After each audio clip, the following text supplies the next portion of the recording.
السلام عليكم حبايبنا في كل مكان، ازيكم عاملين ايه؟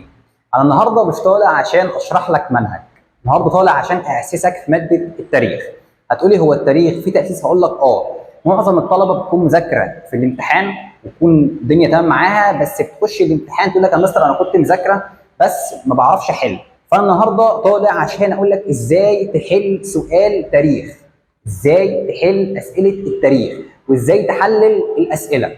فانا مش طالع عشان اشرح لك حاجه النهارده غير السؤال ازاي تتجاوب معاه وازاي تحلل السؤال. تمام. فاول حاجه هنتكلم فيها النهارده على ايه؟ على شويه كده كلمات مفتاحيه هتساعدك جدا جدا في السؤال. فاول حاجه مثلا انت كنت بتاخد في الاعدادي 3 اسئله انت كنت حافظهم: سؤال بما تفسر، وسؤال دلل، وسؤال ما النتائج المترتبه عليه. طبعا الكلام ده دلوقتي مبقاش موجود عندك في ثانويه عامه او حتى ثانيه بكالوريا. مستر امال السؤال ده هيجي لي ازاي؟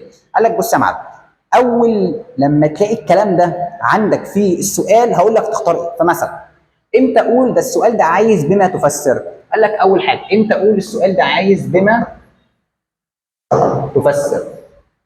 قال لك بص، في شويه كده كلمات موجوده، لو انت لقيت الكلمات ديت في السؤال تعرف ان السؤال عايز بما تفسر، يا اما سؤال اختياري يا اما سؤال مقالي. زي ايه يا مستر؟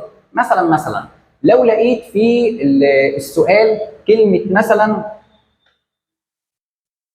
يفسر، كلمه ايه؟ يفسر. مثلا لقيت كلمه مثلا عوامل، لقيت كلمه مثلا دوافع، دي كلها كلمات.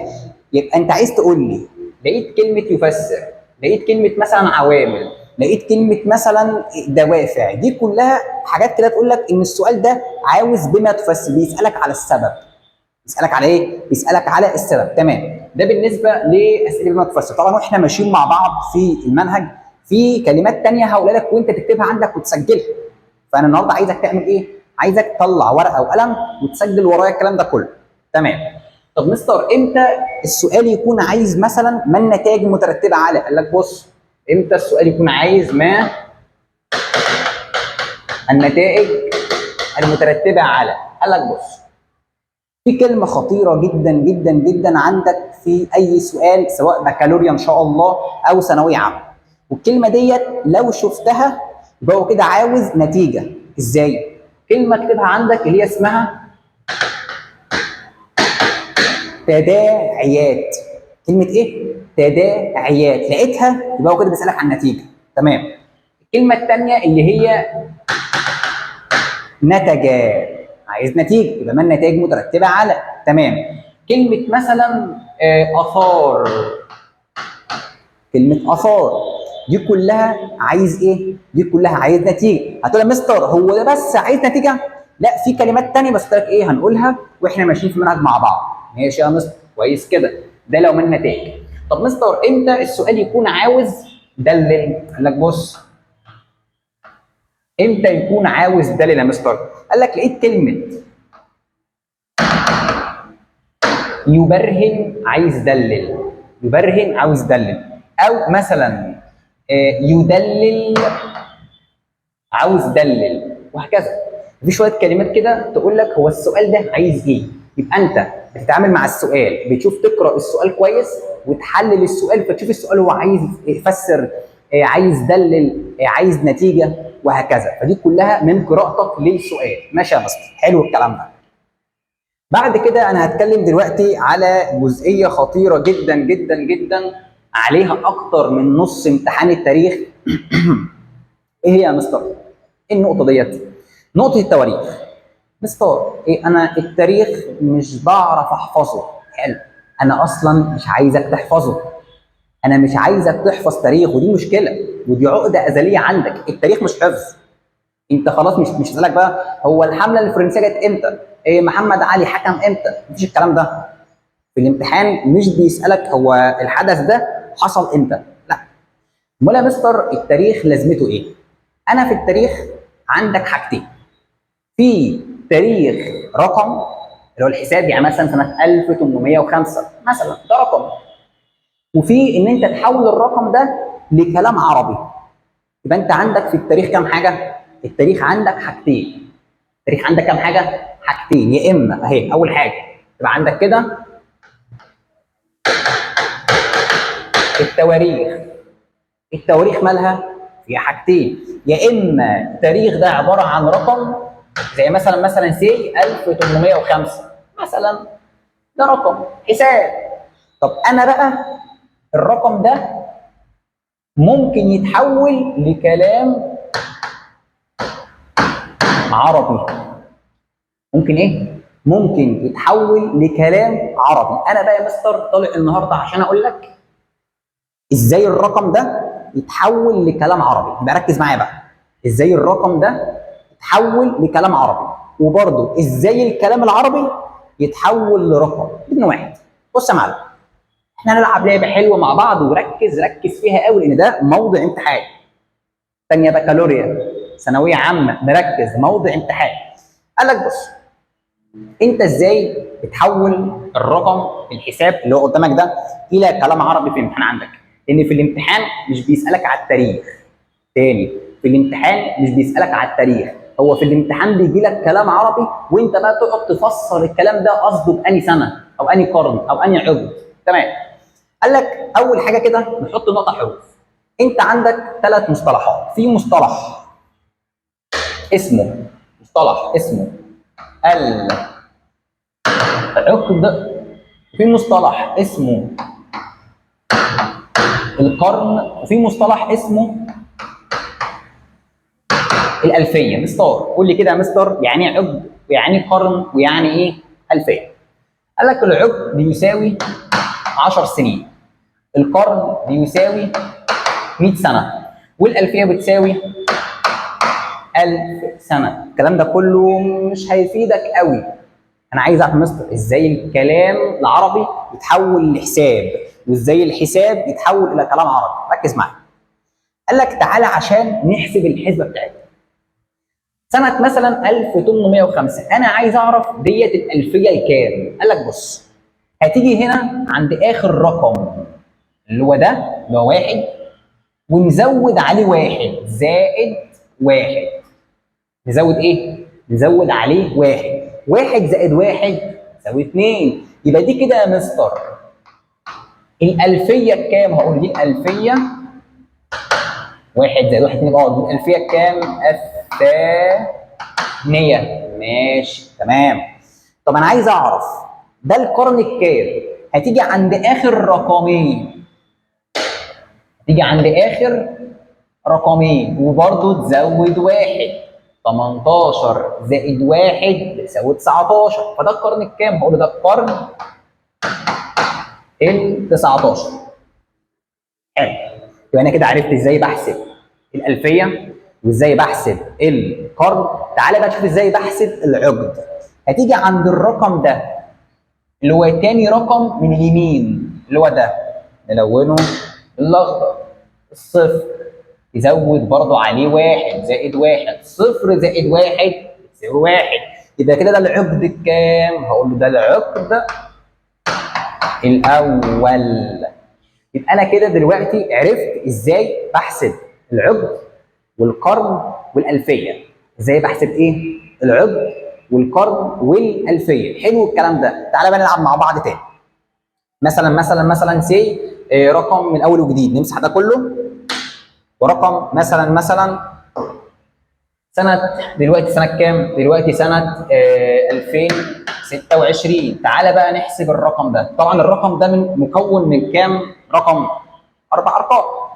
أنا عايز أعرف ده الألفية الكام؟ هاجي عند 2 وأزود 1. 2 زائد 1 يساوي 3. حلو. دي اسمها إيه؟ دي الألفية الثالثة. ماشي. دي فيها كام؟ الألفية الثالثة. حلو. طب أنا عايز أعرف ده القرن الكام؟ قال لك بص، عايز تعرف ده القرن الكام؟ هتيجي عند 20 زائد 1. يبقى ده القرن الكام؟ ده القرن ال21. تمام. طب أنا عايز أعرف ده العقد الكام؟ هتيجي عند تاني رقم من هنا من اليمين اللي هو ده اللي هو الاثنين. هزود عليه كام؟ هزود عليه 1. 2 زائد 1 برافو عليك، بتساوي 3. يبقى ده كام؟ ده العقد الثالث. ده العقد الكام؟ الثالث. رقم ثالث مثلا سنة مثلا 1415. سنة كام؟ 1415. يلا جاوب معايا يلا. أنا عايز دلوقتي أحسب القرن والعقد والألفية. يلا جاوب. شطور، حلو، تمام. هتقول لي يا مستر دي الألفية بكام؟ هتقول لي يا مستر دي الألفية 1 أزود 1 يبقى دي الألفية الكام؟ الثانية. طب ده القرن الكام؟ 14 أزود 1 يبقى دي القرن الكام؟ هقول له ده القرن 15. طب ده العقد الكام؟ 1 زائد 1 بقول له ايه؟ ده العقد الثاني. تمام. طب افرض مثلا عندك 3 ارقام، هتحسبها ازاي؟ هي مثلا سنة مثلا 465 مثلا يا معلم. انا دلوقتي عايز اعرف ازاي احسب او ازاي احول الرقم ده الى كلام عربي وثلاث ارقام. قال لك بص يا معلم، انت هتعمل حاجه صغيره، هتيجي هنا وتكتب 0 وتحسب عادي. ازاي يا مستر؟ هتقول لي ده هو ده الالفيه الكام؟ 0 زائد 1 يبقى الالفيه الاولى. طب ده العقد الكام؟ العقد الكام؟ هاجي عند الستة وازود 1 يبقى ده العقد الكام؟ اقول ده العقد السابع. طب ده القرن الكام؟ هتيجي عند الرقمين دولت اللي هو الصفر والاربعه وتزود 1. يعني يا مستر يعني 4 زائد 1 يبقى 5 في وش العدل. هقول له ايه؟ هقول له ده القرن الخامس. ده القرن ايه؟ الخامس. تمام. كده اتكلمت على اول حاجه عندك، عرفت الفرق بين العقد والقرن والالفيه وازاي انا احول الكلام العربي الى حساب. طب مستر افرض في الامتحان جالي في السؤال مثلا كلمه اواخر القرن ال 18 مثلا. اكتب كده عندنا مثلا جالك اواخر كلمه كده اواخر القرن ال 18. بص يا معلم، لو جالك كلام عربي في السؤال وقال لك اواخر القرن ال 18 تعمل ايه؟ ده كلام عربي؟ انا هناك في الحساب زودت 1. طب هنا في الكلام العربي انقص 1. يبقى هقول له كده 18 ناقص 1 يساوي كام؟ 17. برافو عليك. يبقى ده القرن الكام؟ مستر مكتوب عندي مكتوبه اواخر القرن ال 18. طب انا عايز احسبها بالحساب او احولها بالحساب، انقص 1. يبقى اقول كده ايه؟ هقول كده ده 1700 لحد 1799. يبقى انا كده جبت القرن الكام؟ ال 18 بدايته ونهايته. بدايته وايه؟ بدايته ونهايته. تمام، حلو. طب اواخر القرن بقى بنحسبها ازاي؟ تعالى معايا. انا عندي كذا حاجه. في حاجه مصطلح مهم جدا عندك اللي هو اسمه مصطلح الارباع ومصطلح الانصاص. الربع الاول، الربع الثاني، الربع الثالث، الربع الرابع. في مصطلح اسمه النصف الاول والنصف الثاني. مستر ازاي احسب الكلام ده؟ قال لك بص يا معلم، كلام سهل خالص. هو انا بحسبها فين؟ في القرن. فعندك مثلا بالنسبه للربع الاول قال لك بص، الربع الاول من كام لكام؟ قال لك الربع الاول من 1 ل 25. اكتب عندك من 1 ل 25 سنه. طب الربع الثاني قال لك الربع الثاني كام؟ من 25 ل 50. حلو. طب الربع الثالث خد ديت من 50 ل 75. حلو. طب الربع الرابع خد ديت 75 الى 99 او 100. دي الارباع. يبقى لو لقيت سنه من 1 ل 25 في الجزء ده اسمه ربع اول. طب يا مستر كانت مثلا سي من 70 ل 90. لا ركز بقى، لو 70 ده فين؟ ما انا قلت من 50 ل 75 في الربع الثالث. الربع الثالث. طب من 75 ل 99 ده الربع الكام؟ الربع الرابع. تمام. طب الانصاص قال لك بص يا معلم، بالنسبه للانصاص. عندك حاجتين، في حاجه اسمها النصف الاول للقرن الفلاني، وفي حاجه اسمها النصف الثاني. النصف الاول من 1 ل 50. طب النصف الثاني من 50 ل 99. تمام. ده بالنسبه لقصه النصف الاول والنصف الثاني. طب مستر انا بقى دلوقتي عايزك كده تقول لي احلها ازاي او احلل الكلام ده ازاي. قال لك بص يا معلم، تعالى كده نحط تاني ارقام. مثلا انا كنت قلت دلوقتي سنه 1805، عرفت ان ده الالفيه الثانيه، ده القرن ال 19، وده العقد الاول من القرن الكام؟ ال 19. انا عايز اعرف بقى ده الربع الاول ولا الثاني ولا الثالث ولا الرابع. قال لك بص، عشان تحسب الارباع والانصاص هتيجي عند اول رقمين. تيجي عند اول رقمين اللي هو 0 و5. يعني 5. هي الخمسه ديت يا مستر ربع ايه؟ برافو عليك، ده اسمه الربع الاول من القرن 19. ربع ايه؟ الربع الاول من القرن 19. حلو، تمام. كده عرفت نربع. طب ده النصف الاول ولا النصف الثاني؟ سهله اهي، الخمسه. خمسه دي في النص من 1 ل 50، يبقى ده النصف الكام؟ او ده النصف الاول برضو من القرن ال 19. يبقى انا كده عرفت ازاي احول الرقم الى كلام عربي، وازاي احول الكلام العربي الى ايه؟ الى رقم. تمام. مثلا سنه مثلا 1417 مثلا. يلا تعالى كده، 1417 ده يا مستر الفيه الكام؟ الفيه الكام؟ الفيه الثانيه. طب ده القرن الكام؟ القرن الكام؟ 14 زائد 1 15، قرن 15. طب ده يا مستر العقد الكام؟ 1 هتزود عليه 1، ده العقد الثاني. طب ده يا مستر بقى النصف الكام؟ قال لك هتيجي عند ال 17 اهي. ال 17 هتزود عليها كام؟ 1. لا مش هنا، مش هزود. ال 17 اشوف بقى هي من كام لكام؟ من 17. يعني في النص من 1 لكام؟ ل 50. يبقى ده النصف الكام؟ هقول له ده النصف الاول من القرن الكام؟ من القرن ال 15. طب ده الربع الكام؟ الربع الاول. ده الربع الكام؟ لان برضو عندك 17، انا قلت من 1 الى 25، ده الربع الكام؟ اول. دي 17.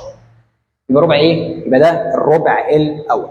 كده دلوقتي اتكلمت وعرفت التاريخ ازاي احوله، والتاريخ مش حفظ. وركز قوي قوي في الجزء ده. بكالوريا ثانويه عامه لازم هيجي لك اكتر من 50% حاجات من الجزء ده. تمام. بعد كده هتكلم في جزئيه برضو مهمه. ده كله بتكلم على الاسئله وازاي تجاوب على اسئله التاريخ. قال لك انا عندي في اسئله بقى زي اسمه سؤال العلاقه. سؤال ايه؟ سؤال العلاقه. علاقه بين حاجتين. هنا بتكلم على حدث ولا حدثين؟ حدثين. ممكن يكون بقى شخصيتين، ممكن يكون معركتين، ممكن يكون مكانين، ايا كان، ثورتين، حدثين يعني. العلاقه هنا بتنقسم لكام جزء؟ قال لك بص، سؤال العلاقه في الامتحان بينقسم ل3 اجزاء. اول جزء عندك اسمه سؤال التزامن. مستر يعني ايه كلمه تزامن؟ يعني الحدثين دول حصلوا في نفس الوقت، بس استنى، مش لازم يكون نفس السنه، نفس العقد، نفس القرن، بس مش نفس السنه. بس لازم يكونوا حصلوا في نفس ايه؟ نفس المده الزمنيه او نفس الفتره الزمنيه. تمام. ده سؤال التزامن. ده اسمه ايه؟ سؤال التزامن. طبعا ده كله هنتدرب عليه واحنا بنحل. عندك تاني سؤال يجي لك في الامتحان اسمه سؤال التشابه، وده بيجي كتير قوي. يقول لك مثلا مينو شبه نابليون بونابرت في ايه؟ جالك شخصيتين، يعني علاقه شبه بعض في حاجه. تمام. ده اسمه سؤال التشابه. عندك حاجه ثالثه يبقى كده خدنا ايه؟ تزامن، تشابه، حاجه اسمها الاختلاف. هنا بقى ركز شويه. الاختلاف ليها اسم تاني بيجي لك في الامتحان اللي هو اسمه التباين. يعني الشخص ده والشخص ده مختلفين في ايه؟ الحرب ديت والحرب ديت مختلفين في ايه؟ حلو. ده سؤال التزامن، يعني يحصلوا ايه في نفس الفتره الزمنيه. ده التشابه بين حاجتين، وده الاختلاف يعني التباين بين حاجتين. وركز على كلمه ايه؟ ركز على كلمه التباين. تمام. من ضمن برضه الاسئله اللي بتجيلك في الامتحان اسمه سؤال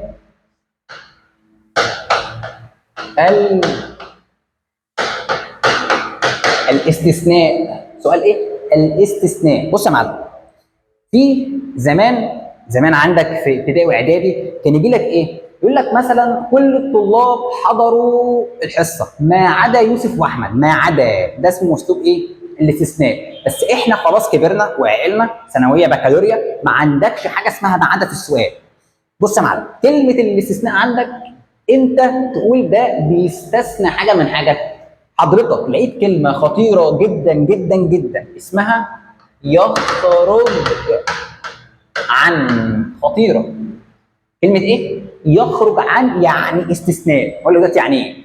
لقيت كلمه لا تنطبق العباره على، يعني استثناء. مستر طب ما تدي لي كده كذا مثال. بص يا معلم، يقول لك مثلا من اسباب الحمله الفرنسيه على مصر ولكن يستثنى منها. يعني ايه؟ يعني انت عارف اسباب الحمله الفرنسيه؟ مش عايزها. انا عايز بقى الحاجه اللي مش من اسباب الحمله الفرنسيه. مش من، يبقى انا كده كلمه يخرج عن او لا تنطبق العباره على، انا بحب اسميها كده مش ان. مش هي، يبقى نفي. يقول لك مثلا، وعلى فكره كلمه يخرج عن او لا تنطبق العباره يا اما تجيلك في اول السؤال او اخر السؤال، عادي. عادي خالص. لا تنطبق العباره او يخرج عن، او تبقى عندك برضو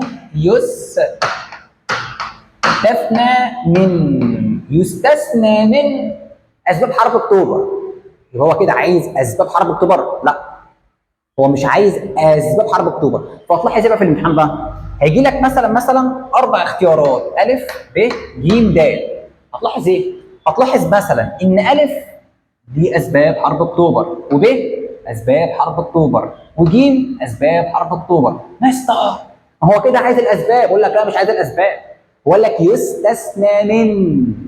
يستثنى من يخرج عن. يبقى انا كده هختار ايه؟ اكيد اللي مش من اسباب. تمام. ده سؤال ايه؟ ده سؤال الاستثناء. عندك بقى شويه كلمات لغه عربيه. طبعا انت اصلا امتحان التاريخ هو ما هو الا ايه؟ لغه عربيه. بيلعب بالالفاظ لعب. بيلعب بالالفاظ لعب. ففي بقى كلمات كده لازم انت تكتبها عندك وتكون عارفها اصلا. كلام سهل زي مثلا كلمه إيبان. يقول لك إيبان الحملة الفرنسية. يعني كلمة إيبان؟ قال لك كلمة إيبان تساوي كلمة أثناء. حلو. عندك كلمة اسمها قبيل. مستر يعني إيه قبيل؟ يعني قبل. قبيل يعني إيه؟ قبل. تساوي قبل. ماشي. عندك مثلا كلمة تكالبت. يقول لك تكالبت عليه الظروف. يعني ايه تكالبت؟ يعني تجمعت. يعني ايه؟ تكالبت يعني ايه؟ تكالبت يعني تجمعت. تمام. كلمة مثلا عوار. يقول لك عوار سياسي. مستر هو عوار يعني متعور؟ قال لك لا، عوار يعني فساد. عوار يعني ايه؟ عوار يعني فساد. ماشي. في بقى حاجة عندنا يقول لك ايه بقى في التاريخ؟ حاجة اسمها السياسة الخارجية. مستر الكلمه دي خطيره جدا. يعني ايه السياسه الخارجيه؟ بتساوي حاجتين، يا اما الحروب يا اما المعاهدات والاتفاقيات. دي السياسه ايه؟ دي السياسه الخارجيه. تمام. في بقى كلام عندك كتير قوي قوي، ده برضه هنقول واحنا ان شاء الله بنشرح المنهج.